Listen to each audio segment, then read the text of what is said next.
Todos nós queremos nos sentir vistos, ouvidos e valorizados. Ainda mais nós mulheres, que tendemos a nos cobrar performance em todas as áreas da vida, seja na área afetiva, profissional, maternidade, inclusive no visual. E esse sentimento, às vezes, que vem de autocobrança, de inadequação, muitas vezes vem também alimentado por uma indústria que vive basicamente de criar um senso de urgência em questões artificiais, gerando as maiores crises que nós poderíamos viver diante do espelho. Que atire a primeira blusinha quem nunca se colocou diante do armário e pensou: eu não tenho nada para vestir. E eu sei disso não só porque eu sou mulher, mas porque eu entendi que as nossas emoções, muito mais do que o nosso senso estético, é que dominam e comandam as nossas escolhas diárias sobre o que vestir, sobre como arrumar o cabelo, que maquiagem vamos usar e até os nossos hábitos de compra. Se engana quem acredita que criar um estilo autêntico, que se vestir de forma original, é algo que está relacionado à moda, ao quanto de conhecimento você tem sobre moda. E, na verdade, criar um estilo autêntico tem muito mais a ver com o quanto você se conhece e o quanto você está preparada para expressar as forças da sua identidade. Eu sou Bianca Rodrigues, eu sou especialista em imagem emocional e hoje eu quero mostrar para você que tudo que você precisa para criar um estilo que realmente represente quem você é, já está em você, literalmente estampado no seu rosto. Eu me lembro que há um tempo atrás, não muito, eu tinha um vestido fúcsia, um tom de rosa pitaia. E eu nem sou muito fã de rosa. E é um vestido, é um vestido que eu ainda tenho, longo, muito bonito, um vestido de alças, e no barrado ele tem umas flores, uma estampa de lírios, que eu também não gosto. Não sou fã de flores, não sou uma pessoa que ama cor-de-rosa. Porém, quando eu comprei esse vestido, ele me parecia uma ótima ideia, porque nessa época eu era uma pessoa que buscava muito a aprovação, o olhar do outro. E antes que eu me tornasse uma profissional dessa área, eu entendi, assim como muitas de nós, que a nossa imagem ela deve agradar ao olhar do outro, que é o olhar do outro que vai dar a resposta que nós precisamos sobre o nosso valor. Então, muitas vezes, a gente se arruma esperando essa resposta, e não necessariamente é um movimento interno em que eu vou expressar o que está internamente, em que eu vou colocar para fora como eu me vejo, como eu me sinto e como eu quero me conectar. Enfim, tinha esse bendito vestido, e aí uma vez eu saí com esse vestido, fui para um jantar, e quando eu coloquei ele em casa, ele parecia uma ótima ideia. Inclusive, quando eu comprei na Arara, ele parecia uma ótima ideia, apesar dessa resistência com a cor. Mas o que foi que me convenceu a comprar o tal vestido?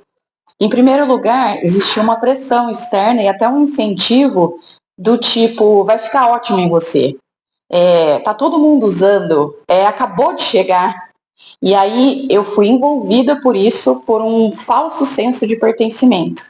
Eu entendi de uma forma muito inconsciente que aquele vestido resolveria muitas das minhas inseguranças naquele dia especificamente. Vesti a roupa, fui para o evento, mas assim que eu coloquei os pés no salão, automaticamente eu comecei a me sentir insegura. É como se os superpoderes que aquele vestido tinha atribuído a mim diante do espelho, de repente, tinham se esvaído completamente. E aí eu passei a questionar não só o meu visual, mas também o meu senso de alto valor. Eu comecei a me comparar com as pessoas dentro daquele espaço.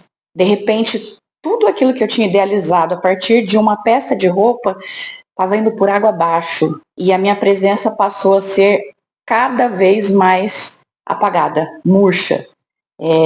Uma sensação de inadequação latente. Foi horrível, basicamente. E aí, depois dessa experiência, outras tantas vieram. Essa me marcou especialmente por conta do tipo de roupa que eu estava usando, que apagava totalmente não só o meu senso estético, o meu gosto pessoal, mas também as minhas forças. E por ser da área da beleza há muitos anos, imagem e beleza, eu entendi que aquela busca talvez não fosse só minha e que talvez outras mulheres também tivessem esse drama e sentissem isso.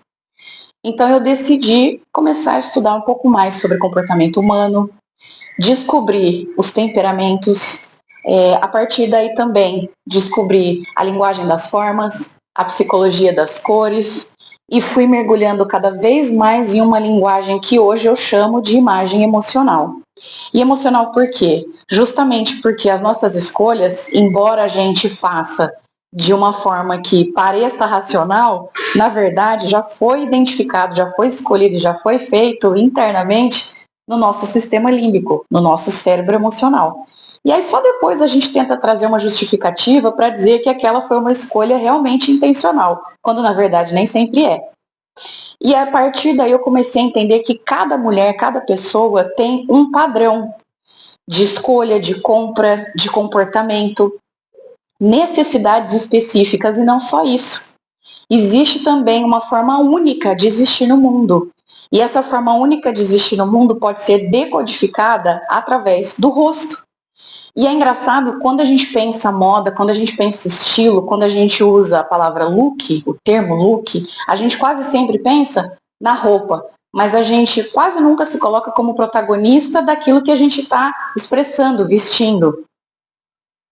E aí eu aprendi a decodificar esses padrões através da leitura facial. As feições, as proporções e até o tom de pele, tudo isso revela quem a gente é e como a gente se movimenta no mundo. E não só isso, mas o que é que combina com a gente de dentro para fora. Para que quando nós formos criar estilo, não seja algo que precise da validação externa, pelo contrário, já seja algo intencional que nasce do senso de identidade e que se expressa através do visual. A partir desse estudo, eu consegui identificar que algumas de nós vamos tender a cores mais vibrantes, vamos nos sentir mais à vontade, por incrível que pareça, chamando mais atenção no ambiente. Outras de nós vamos ser mais discretas e ainda assim criativas. Outras seremos mais conservadoras. Sim, as mulheres do pretinho básico, dos bons cortes, dos decotes discretos. E outras de nós vão preferir a extravagância declarada. E tudo bem, desde que isso seja algo natural e que flua com a sua energia pessoal.